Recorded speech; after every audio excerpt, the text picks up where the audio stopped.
Good morning, everyone, and welcome to Equilibrium Law. Today's lesson is going to just set up some foundational skills for the next lesson and some of the things that we're going to see for the rest of this unit. So starting with what is equilibrium law? Equilibrium law is a constant which has a symbol of capital K.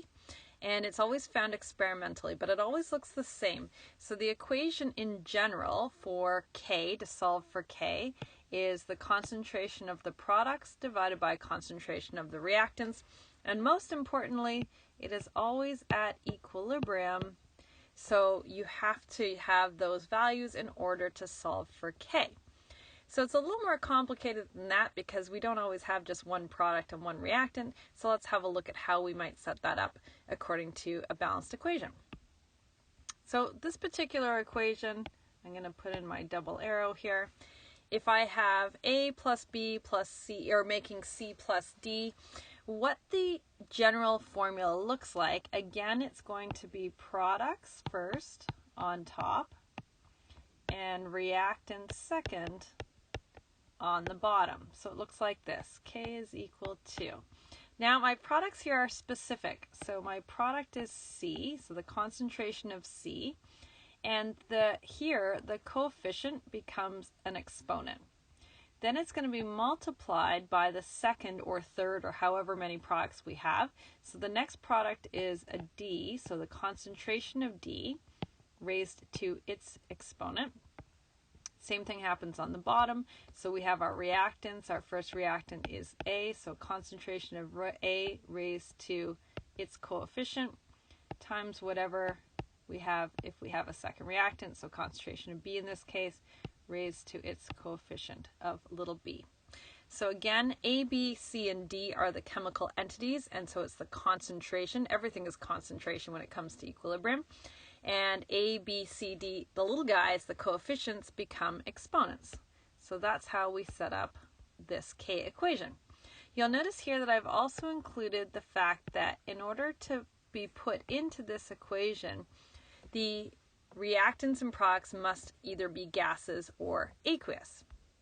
And that's because if you have a pure liquid or a solid, they actually don't change their concentration. So for instance, a pure liquid would be, for instance, our water. Water doesn't have a concentration. Because it's pure water and there's no stuff dissolved into it, it doesn't have a concentration. So we would exclude it from K if we saw that in the formula. We would simply not put it into the K equation. The other thing is a solid piece of something doesn't change its concentration if it won't dissolve. So in order to dissolve, it becomes aqueous. That goes into K. But if a piece of solid, let's say I put a chunk of metal into water and nothing happened to that piece of metal, then that would not have a change in concentration. So for instance, let's say I had a chunk of iron metal. Iron, if I had a iron nail, for instance, and I put it into water, nothing would happen, and so it would just sit there as a piece of iron, and nothing would change in terms of its concentration. So again, I do not include that into K. K will be written without units. Woohoo! You'll remember small k from our last unit, and small k had units and they were a pain in the butt. This one is not. What we're going to look at is what does K tell us? And we'll look at that in just a moment.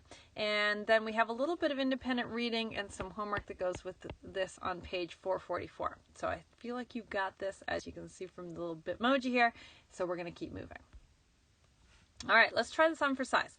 We've got our equation. We've got 2 NH3s in equilibrium with N2 and 3 H2s. Here's where I want you to pause the video and then solve it for yourself, and then I'm going to write the solution down below, and then I want you to check it. So pause now, because I'm going to start solving it. So K is going to be products of reactants. So products are N2 gas and H2 gas. The H2 has a coefficient, so it's going to become an exponent. And then we're going back to the reactants, and we have NH3 as our reactant, so concentration of NH3, and again, it has a coefficient, so it becomes an exponent. So you can imagine where students go wrong with this equation. If you had to guess, what do you think it would be? Well, it's probably what you just thought in your head or said out loud, and that is to flip this equation. A lot of times we see reactants on top of products, and that will give us the wrong answer, obviously, because the math is totally different. So you want to be very conscious of products over reactants. The other thing that sometimes happens is we forget our exponents. Remember, those coefficients become exponents. So all important pieces to putting a K equation together. The second part of our lesson today, and again, these are all foundational skills for going forward in this unit, is heterogeneous, homogeneous, K and Q. So all different things, terminology, and pieces of the puzzle that we're going to see moving forward. So the first part is just homogeneous equilibrium versus heterogeneous. Homogeneous means the reactants and products are in the same phase. Another word for phase here is also state. So you can include that if you wish. So for instance, all gases, all aqueous, what have you. A heterogeneous equilibrium is when reactants and products have different phases or states. And again, it can be a mixture of different things. And we'll see those types of equilibriums, both of them. So let's try this one on for size. So homogeneous or heterogeneous, that's the first part of the question. So again, you can pause, have a look at the equilibrium. I'm going to circle the right answer in just a moment.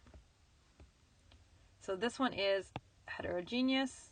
I have a mixture of gas, liquid, and aqueous. All right, the next part is tying it back into the first part. Write the K for the above equation. Again, I want you to pause, try it for yourself, and then play the video and keep going and have a look if you were right. I'm going to solve it now. So K is products of reactants. We've got H2CO3 aqueous here. And on the bottom, we go to our reactants. I'm going to include my CO2 gas, but I'm not going to include my H2O liquid. If you included the liquid, go back to the previous couple of slides. Remember, a liquid, a pure liquid, does not get included in K because it has a constant concentration. So no liquids go into this equation. The equation looks as I've solved it here. The next idea is percent reaction versus K. We've done percent reaction before. We did that in our last lesson where we take the value, the concentration of equilibrium of the product divided by the concentration of the product at stoichiometry, and it gives us an idea of how much product we end up making. K does the exact same thing. So just a little bit about why we might use K instead of percent reaction. When we have a percent reaction, it's dependent on two things. It's dependent on the temperature that we have, because temperature will actually change in equilibrium where it lies. We'll see more of that later on. But it also is dependent on the concentrations that we use. And the concentrations that we use can vary. So we can have different concentrations by doing different experiments. So the percent reaction is very volatile in terms of it keeps changing. The reason why K is a little bit better and why we use it more consistently is it's only temperature dependent. So it will actually always be the same number if you have different concentrations. It'll always turn out the same unless you change temperature. What this also tells us is in the questions going forward, starting tomorrow and into next week, the temperature actually is always given, but it's not required to actually do any of the math. So it's kind of extraneous information, but because K is temperature dependent, they're always put together. So let's just do a quick review of magnitude of K. Magnitude just means size of K. So just a reminder that K is concentration of products divided by concentration of reactants, and all concentrations are at equilibrium. So let's consider the first scenario. If we end up having a very large K value, or even just a somewhat large K value, what does that tell us about where the equilibrium lies? Does it prefer the reactants or the products? So again, thinking about our K equation, I'm just going to draw it over here. K is concentration of products over concentration of reactants at equilibrium. If K is large, then that must mean that I have more products and less reactants. Otherwise, mathematically, I wouldn't be able to get a large K. So if I have a large K, so this means a large K is telling us that there are more products than reactants at equilibrium. Another scenario that can occur is that K is equal to 1 or very close to 1. So again, if we consider the equation, K is the concentration of products over reactants, in order to get the K value to equal 1, the products and reactants would have to be the same or very close to. So this is when we have an equilibrium that is about a 50% products, 50% reactants. So concentration of products equals concentration of reactants at equilibrium. Our last scenario then is when K is small, less than 1. That means in order to get a small K, I must have a large amount of reactants dividing into products. And that's exactly what's going on. So here, when I have a small K that's less than 1, means I have lots of reactants at equilibrium. The reactant concentration is higher than the product concentration at equilibrium. Something new again. Again, just setting us up for our next lesson. This is called reaction quotient Q. And Q and K have the exact same formula. The only difference is that K is at equilibrium, whereas Q, we're not sure if it's at equilibrium or not. We've got a bunch of numbers and we're like, are these at equilibrium? Or if they're not at equilibrium, which way does the reaction have to shift to reach equilibrium? And that's exactly how we actually use Q. So if the system isn't at equilibrium, by comparing Q and K to each other, that can actually help us figure out which way the reaction has to shift in order to reach equilibrium. And that's what Q is all about, is trying to figure that out. So let's have a look at a scenario where this would be a possibility. Here is our example. So we have a balanced equation. We've seen this equation before. And in the ICE table, you're going to notice something a little bit different. Remember that in the word problem, all we need is the word problem to figure out the I, and then after that, we figure out our own C and E. And normally the C is easy because there's a 0 somewhere. This is why we need Q. When there is no 0, we have no idea which way the shift is going to go here. I don't know if it's going to shift to the left to make more reactants or shift to the right to make more products. Without a 0, I cannot figure out this C value. And that's what I'm going to use Q for. So under these circumstances, I'm going to set up Q. And Q is equal to, again, products over reactants. And the only difference here is that I'm going to use the values that are in the problem, in the I, and those aren't at equilibrium necessarily. So let's substitute them in. So Q is going to be equal to 0.74 times 0.16. That 0.16 gets cubed, all divided by 0.52, and that guy gets squared. So the final answer here is 0.011. Here's what I want to do now. I want to now compare the K up here with the Q down here. As we can see, Q is less than K.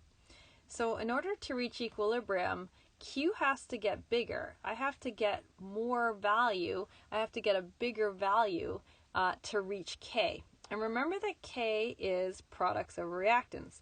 So in order for Q to get bigger, to get towards K, I have to get a bigger amount of values on the top of this equation. So this part of the equation has to increase in order for Q to increase to match my K. That means the top of my equation here are the products. That means I have to get more products. So I'm going to shift towards the right. That helps me figure in the rest of this table. That means this is going to be the negative side. That side's going to get bigger to reach equilibrium. As always, I'm using x's, and the coefficients tell us what the proportion is of how they react. This is an extra blank slide that I don't actually need, so I'm just going to draw you a picture of a bunny rabbit. Oh, so good. Just for your own amusement, and now we're going back to the lesson. All right, so Q results. What does Q and K tell us in terms of where the equilibrium is? First option is Q equals K. This tells us that our system is at equilibrium and no shift is required.